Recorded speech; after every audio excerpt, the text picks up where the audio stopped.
Hoje vamos falar sobre maneiras de passar parâmetros e o que acontece por baixo dos panos na memória quando fazemos isso. E apesar de parecer um assunto básico, quando nós falamos de desenvolvimento de software, tem muito conteúdo básico para aprender. E é esse o objetivo desse vídeo, falar sobre um assunto que pode fazer total diferença nos seus códigos. O primeiro ponto que precisamos nos lembrar é que no C# nós temos duas categorias principais de tipos, que são os value types, ou tipos de valor, que são esses que estão aparecendo aqui na tela, e nós temos os reference types, ou tipos de referência, que são esses outros aqui. Bom, isso não é segredo, a gente usa todo momento, só que o que nós precisamos saber deles é que eles são salvos na memória de forma diferente. E, por falar em memória, basicamente o compilador ele vai separar a memória em algumas partes. Só que as que importam aqui pra gente, no momento, é a stack e a RIP, que estão sendo representadas aqui embaixo por essa imagem. Antes de continuar, vou apenas deixar um disclaimer aqui, que o assunto desse vídeo não é gerenciamento e alocação de memória. Esse assunto é muito extenso, ele merece um vídeo só para ele e foge também do escopo do nosso vídeo. Então a gente vai focar aqui só nas partes que nos interessam desse assunto. Voltando a falar aqui sobre memória, a stack ela é uma área bem menor que a RIP em questão de tamanho. Ela normalmente vai ter entre 1 e 4 MB, dependendo do tipo de arquitetura, se for 32 ou 64 bits. E por ela ser menor, ela vai guardar os tipos que têm tamanho conhecido pelo compilador. Então, os value types, normalmente, eles são salvos na stack. E eu falo normalmente porque tem alguns casos específicos que os value types podem ser salvos na RIP, mas na grande maioria das vezes vão ser armazenados aqui na stack. Então vamos supor que nós tivéssemos uma declaração de variável do tipo inteira, de nome x com valor 10. Essa variável provavelmente ela seria salva na stack, porque essa variável x é um inteiro, e inteiros são value types. Então normalmente eles vão ser salvos na stack. Beleza, mas e a RIP?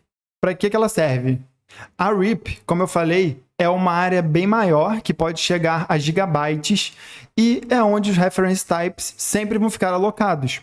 Só que para acessar eles, nós precisamos de ponteiros ou endereços que vão ficar alocados aqui na stack e vão indicar aonde na memória RIP aquele objeto pode ser encontrado. Então vamos supor que tivéssemos uma classe chamada usuário e nós estamos aqui criando uma instância dessa classe. Classe ela é do tipo reference type. Então, esse objeto ele ficaria armazenado aqui na RIP. E na stack, nós teríamos o ponteiro, ou endereço, contendo ali o endereço, a informação de onde nós poderíamos encontrar na memória RIP aquele objeto. Então, basicamente, sobre memória, gerenciamento, alocação de memória, é isso que nós precisamos saber. Agora que nós relembramos os tipos e como eles se comportam na memória, nós precisamos saber que podemos passar parâmetros de basicamente duas formas, por valor e por referência. Por default no C#, eles são passados por valor. Então vamos supor que nós temos uma declaração de variável inteira, aqui com valor 10. Por default, sem precisar fazer nada, nós estamos passando essa variável aqui por valor para esse método. Mas o que significa passar um parâmetro por valor? Significa que, em tempo de execução, uma cópia desse parâmetro x estaria sendo passada para esse método aqui, e dentro do método, qualquer manipulação que tivesse desse valor aqui, ele não estaria manipulando a variável original, estaria manipulando uma cópia dele. Beleza, mas como que funciona se eu estivesse passando por referência, então? Bom, por referência, nós precisamos utilizar alguns modificadores de parâmetros. No exemplo aqui, eu estou utilizando o modificador ref, e apenas com esse modificador, esse parâmetro aqui ele já está sendo enviado por referência para o método. Mas o que significa passar por referência? Significa que em tempo de execução, o parâmetro original estaria sendo enviado aqui para o método. Então, dentro desse método aqui, nós estaríamos manipulando a propriedade x original, e qualquer manipulação que nós fizermos dentro desse método aqui, desse valor, a propriedade original seria afetada. Nós vamos ver alguns exemplos aqui que vai deixar isso bem mais claro. O primeiro exemplo é quando nós temos um value type, ou tipo de valor, e nós vamos passar ele por valor para algum método. Então, só dando um contexto desse trecho de código aqui do lado, nós temos um método aqui chamado tipo valor por valor, E como nós podemos ver, ele espera receber um int, ou seja, um value type, e ele espera que esse parâmetro int ele seja enviado por valor, porque por default, quando nós não temos nenhum modificador aqui antes do tipo de parâmetro, ele é enviado por valor. Então, dando uma breve analisada nesse código, logo aqui na linha 3, nós teríamos essa variável x alocada na nossa memory stack. Então, a variável x alocada aqui na stack. Continuando aqui na linha 6, nós teríamos a chamada daquele método tipo valor por valor. E como nós estamos passando o parâmetro por valor, uma cópia aqui de x, uma cópia dessa variável, ela vai ser criada e passada para o método. Então, a gente não vai passar a original. Na verdade, a gente vai passar uma cópia e essa cópia também vai ficar alocada aqui na stack. E aí, a execução aqui vai continuar, vai entrar no método. E aí, na linha 12, quando o valor x ele foi incrementado aqui, na verdade, quem está sendo incrementado é a cópia e não o original. Então, a cópia aqui que sofreria a alteração, que mudaria o seu valor. Isso significa que mesmo depois do retorno desse método, o valor de x ele ainda seria 1. Então, eu vou rodar aqui a aplicação só para a gente ver a saída. Então, como nós podemos ver, antes de chamar um método, o valor de x era 1, como ele foi declarado aqui em cima, e mesmo depois de chamar um método tipo valor por valor, o valor de x continuou 1. O segundo exemplo é bem parecido com o primeiro, mas nesse caso é quando nós temos um value type, um tipo de valor, e nós vamos passar ele por referência para um método. Então, dando uma breve contextualizada aqui nesse código, nós temos um método aqui, tipo valor por referência, e como nós podemos ver, ele também espera receber um int como parâmetro, ou seja, um value type, só que dessa vez ele espera que esse parâmetro int ele seja enviado por referência, e nós sabemos disso por causa do modificador ref, que tem aqui antes do tipo do parâmetro. Então, da mesma forma, vamos dar uma breve analisada aqui nesse trecho de código, e logo aqui na linha 3, quando essa variável for executada, nós teremos ela alocada aqui na nossa memory stack. E aí, prosseguindo aqui na execução do programa, quando chegar na linha 6 e o método tipo valor por referência for chamado, como nós precisamos passar o parâmetro por referência, na verdade, a variável x original é que está sendo passada para o método. E aí, quando eu entrasse aqui no método tipo valor por referência e chegasse ali na linha 12, quando estivesse incrementando aqui o x, quem na verdade está sendo incrementado nesse caso é o valor original, é a propriedade original. Isso significa que, após a execução desse método, o valor original aqui de x ele tem que ser mudado. Então, eu vou executar aqui o nosso programa só para a gente ver qual vai ser a saída. Então, como nós podemos ver, antes de chamar um método, o valor de x ele era 1, e depois de chamar um método, o valor de x ele mudou para 2. Isso significa que a gente manipulou a propriedade original. No terceiro exemplo, nós vamos ver como funciona com os reference types. Primeiramente, passando um reference type por valor para algum método. Então, aqui no trecho de código, nós temos um método chamado tipo referência por valor. Ele espera um objeto usuário como parâmetro, que por sua vez é um reference type, e ele espera que esse objeto seja passado por valor. Então, vamos dar, da mesma forma, uma breve analisada aqui para ver o que acontece. Então, logo após a execução aqui da linha 3, nós teríamos esse objeto usuário alocado na memória da seguinte forma.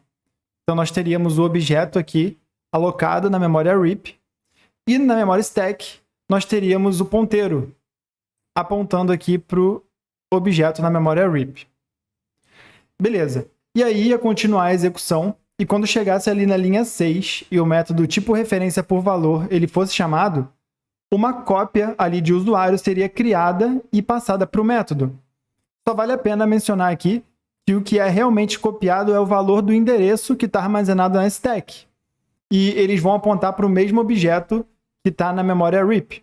Então, basicamente, a gente teria aqui uma cópia do endereço na memória stack e eles apontariam para o mesmo objeto aqui na memória RIP.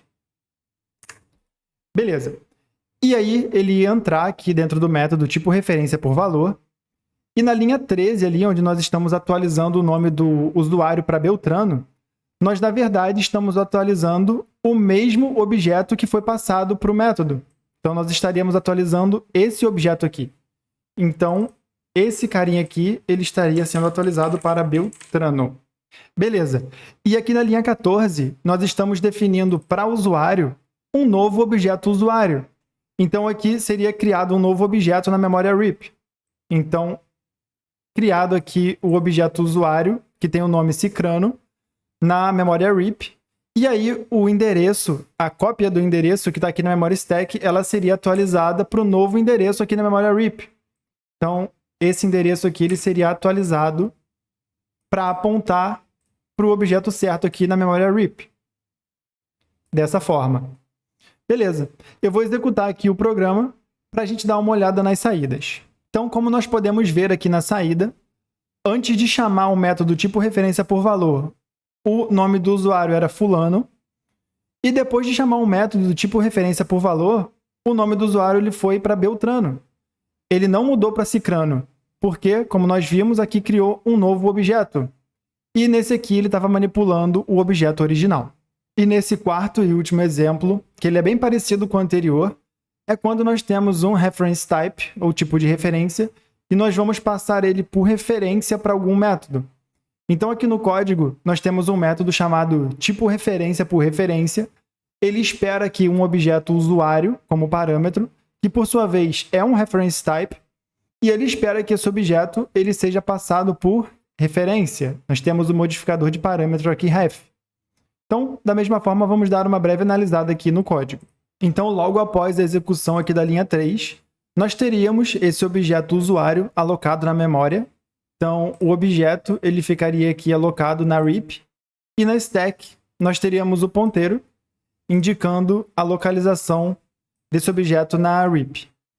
E aí a execução ia continuar, e aqui na linha 6, quando o método tipo referência por referência ele for chamado, o parâmetro original usuário ele vai ser passado para o método. E aí dentro do método, ali na linha 12, onde está sendo atualizado o nome do usuário para Beltrano, nós, na verdade, estamos atualizando o nome do objeto usuário que foi originalmente passado para o método. Então, esse objeto aqui, ele teria o nome alterado para Beltrano. Beleza. A execução ia continuar, e ali na linha 13, onde estamos criando um novo usuário, esse novo objeto ele vai ser alocado normalmente na memória RIP, e na stack, o frame original aqui ele vai ser atualizado com um novo endereço desse objeto da memória RIP. Então, aqui na memória RIP vai ser criado um novo objeto, dessa vez né, com o nome Cicrano, como está aqui. O endereço aqui ele vai ser atualizado. Então,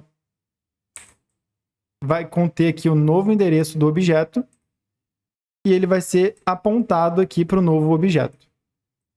Beleza. Eu vou rodar aqui a aplicação para a gente ver como que ela se comporta. Então, como podemos ver aqui na saída, antes de chamar um método tipo de referência por referência, o usuário ele se chamava fulano, e depois de chamar um método tipo referência por referência, o usuário passou a se chamar Cicrano, que é aquele novo objeto que foi criado. Então é isso, espero que eu tenha contribuído aí em algum conhecimento sobre esse assunto de parâmetros, e até o próximo vídeo.